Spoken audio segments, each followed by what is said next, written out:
Mga ka-Republic, unang back-to-back wins tinuhog ng Ginebra nang padapain nila ang Phoenix Fuel Masters. Ngunit may mga fans na hindi pa rin kontento.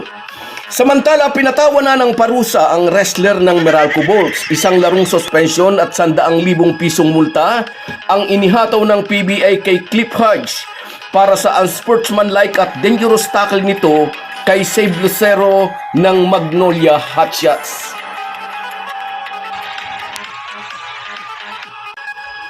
Pag-uusapan po natin yan, pero bago ang lahat ay maglalambing po ako sa inyo na isubscribe ninyo itong ating channel at kung di masyadong makakaabala ay i-like at paki-share na rin ninyo. Malaking bagay po yan sa aming mga vlogger. Maraming salamat. Mga ka-Republic, katulad po ng sinabi natin sa ating previous video content kahapon, dapat mapatawa ng 1 o 2 larong suspension plus monetary fine si Cliff Hodge ng Meralco Bolts.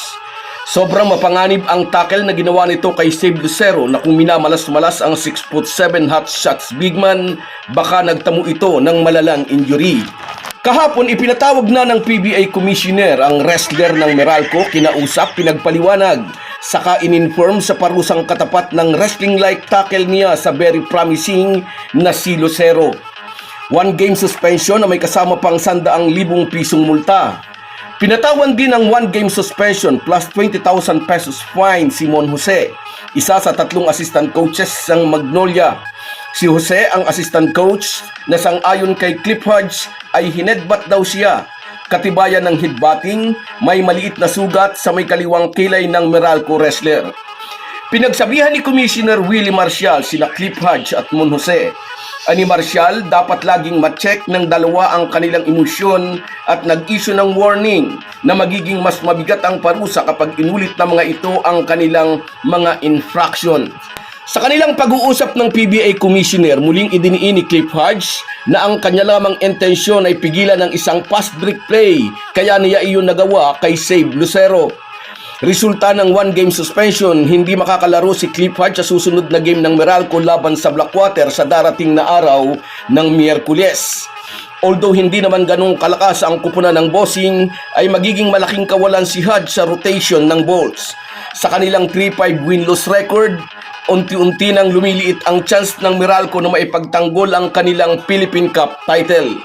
Hindi rin makikita sa bench ng Magnolia ang assistant coach naman na si Mon Jose sa laro naman ng Hotshots kontra sa Rain or Shine, bukas yan, araw ng Linggo. Samantala, itinala ng Barangay Ginebra ang kanilang unang back-to-back wins ngayong Philippine Cup at the expense of Phoenix Fuel Masters. Nagpamalas ng matalas na outside shooting ang mga bataan ni Tim Cone na idinikta ang kanilang lakas sa Fuel Masters sa second and third quarters. Sa 2 quarter na ito, iniwan ng Ginebra ang tropa ni Jamaica Harin. Sa umpisa'y nakapanlaban pa ang Phoenix sa likod ng pamumuno ng veteranong si Jason Perkins. Lumamang pa ng 3 puntos ang Fuel Masters sa pagtatapos ng first quarter 27-24. Ngunit na makapag-adjust ang Gin Kings sa pagpasok ng second quarter ay dahan-dahan na nilang tinibag ang Phoenix. Sinunog ng Gin Kings ang depensa ng Fuel Masters nang tumikada ng 5 of 8 from 3-point range si Argie Abarrientos, 4 of 6 si Stephen Holt at 4 of 8 si Jamie Malonzo. May 17 points naman si Scottie Thompson na may kasamang 13 assist. Nahirang na best player of the game ang former MVP. Ang panalo laban sa Phoenix kagabi ang unang back-to-back wins ng Ginebra ngayong All-Filipino Conference. Isang bagay na hinihintay ng mga Ginebra fans. Nag-alternate panalo-talo kasi ang nauna nilang 5 laro at kagabi dahil nakadikit sila ng 2 panalo, naging 4 wins and 2 losses na ang kanilang record. Sumalta sila sa number 3 position, kasukob ng SMB. Nasa panlimang pwesto naman, hindi nagpapaiwan ng Converge. Ginulpi ng Converge ang Northport kagabi 111-92 para sa kanilang panlimang panalo, pero mayroon silang 3 talo.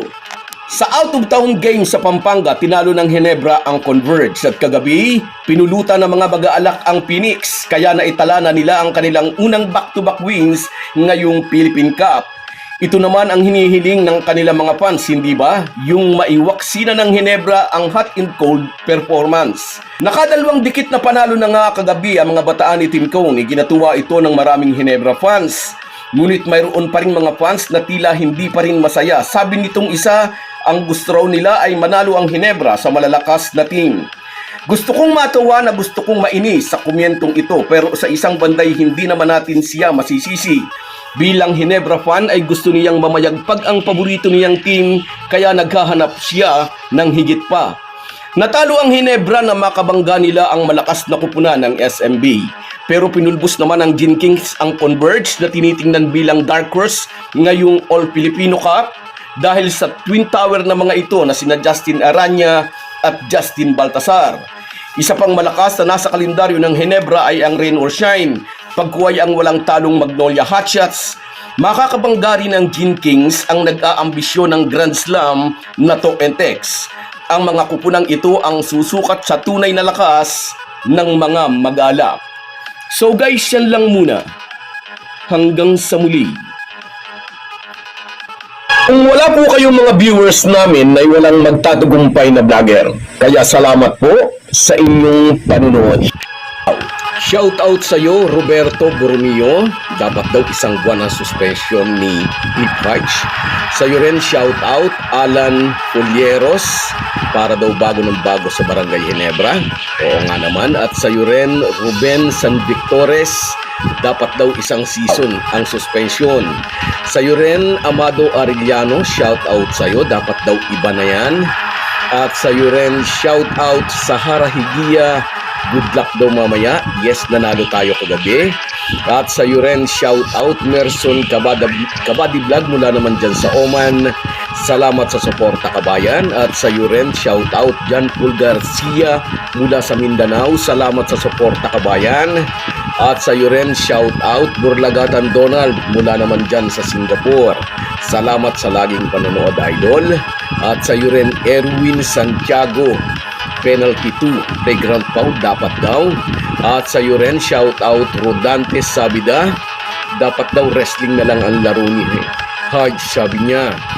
At sa iyo rin, Ronaldo Hirolao, suspendido raw talaga dapat. At sa iyo rin, shout out George Tolentino, yes, shout out sa iyo, salamat sa suporta. At sa iyo rin, Julius Cruz, salamat sa inyong lahat. Kahit gaano po tayo kabisi ay huwag po nating kalimutan ang ating buhay espiritual. Lagi po tayong magpasalamat sa bawat araw na dagdag sa ating buhay. Malaki po ang maitutulong ng pananalangin araw-araw. Isang paalala po mula sa inyong Halo Halo Sports Republic.